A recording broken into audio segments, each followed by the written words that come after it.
Okay, in today's episode, I'm going to show you by way of SketchUp what our dream is and what our intentions are going to be in building the studio. Now, this is not going to be a tutorial on SketchUp, so I'm not going to show you every 2x6 and every 2x4 and every post being drawn. I'm just going to show you where we're going with this and how I'm going to go about it. Also, the sequence in which I show this to you will not necessarily be the sequence that I will build it in, but certainly we will start with the floor. So to get started, what I'm going to do, now, first of all, I'm building this. I live right in front of a mountain. Right behind my house, the mountain starts to climb, so this will be on a slope. Your back right corner will be the shortest post, and your front left corner will be the longest post, and probably about a 5-foot drop will occur here. Now, on the model, I'm not going to model that. All I'm going to do is show you the building.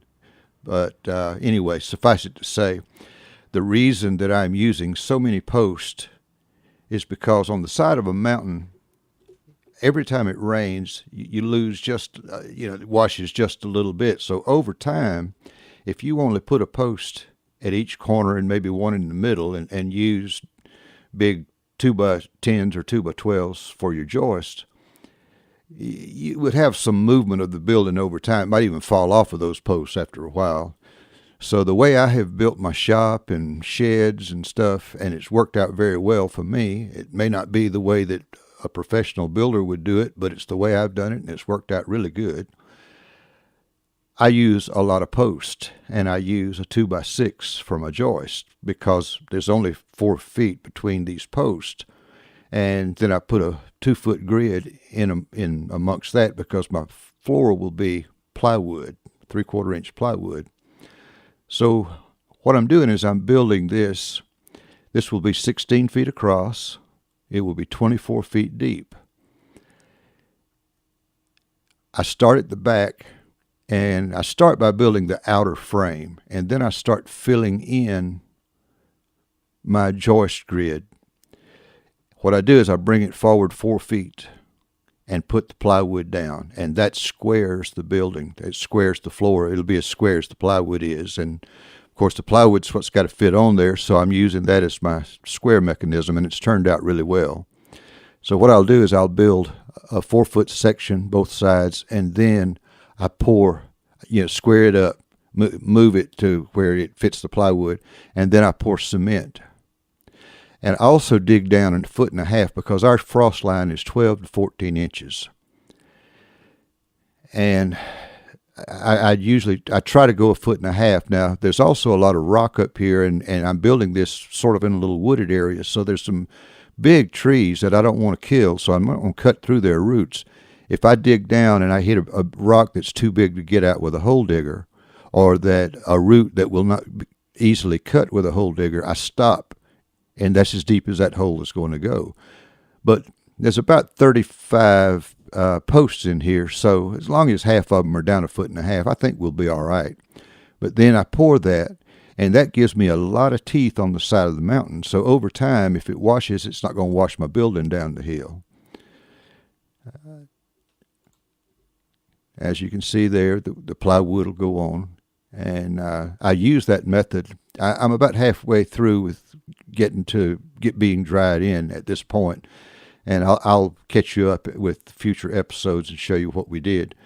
But my plywood went down really good. I mean, using the method that I used, there's just no gaps between the plywood, none.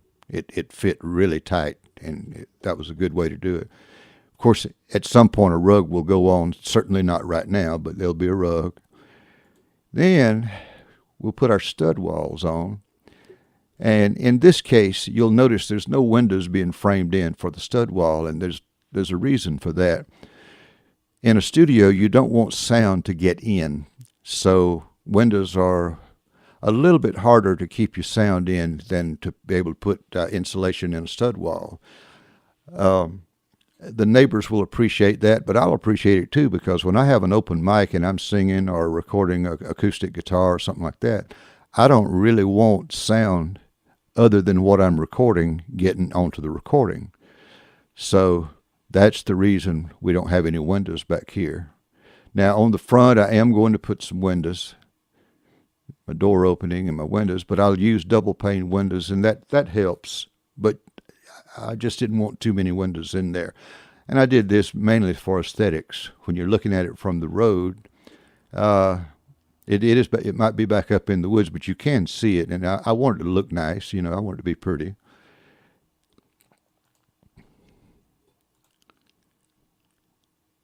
Our ridge pole. Now you'll notice a triangular frame is created right here.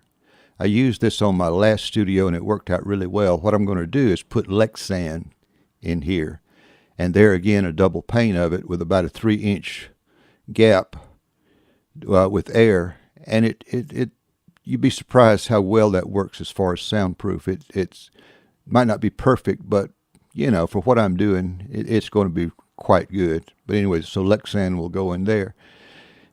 Now I'm going to use reverse board and batting plywood to put on the outside, and now you can see where I've depicted the windows being in. Now the window will be more conventional than this. The front window will be more conventional than this, but I didn't take time to draw all that in detail in SketchUp. This just shows you where the window will be and depicts it. Then, of course, our rafters will go from the ridge pole down to the side.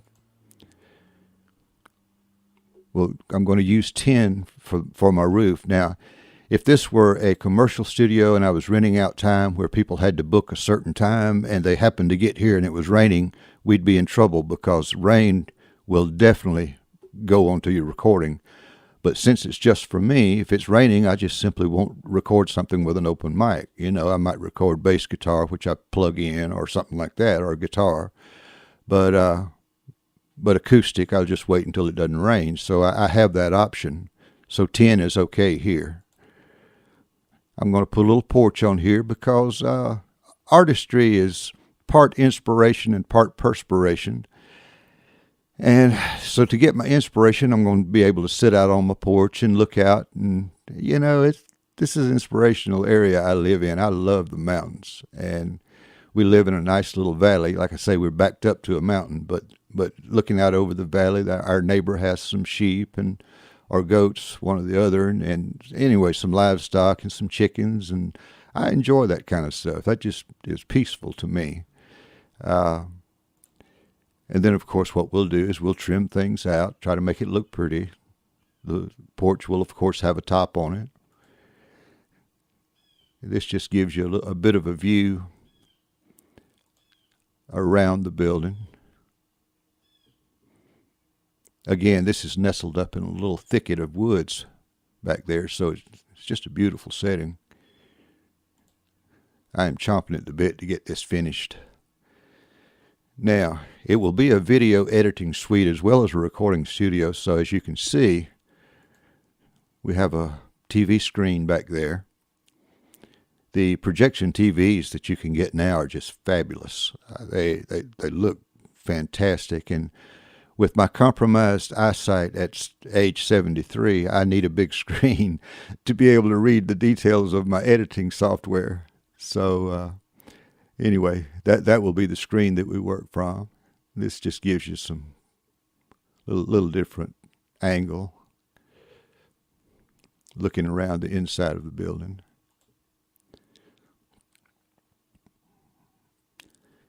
I don't know if you people, any of you out there use SketchUp, but oh my gosh, what a program this is. It is so easy to use. I mean, you can draw every stick and every detail, and you get to make all your mistakes in software instead of a $35 piece of plywood or a $10 2x6 or 4x4 or whatever.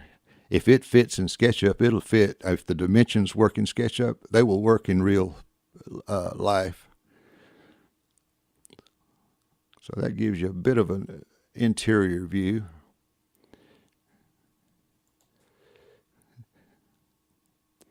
Go back outside.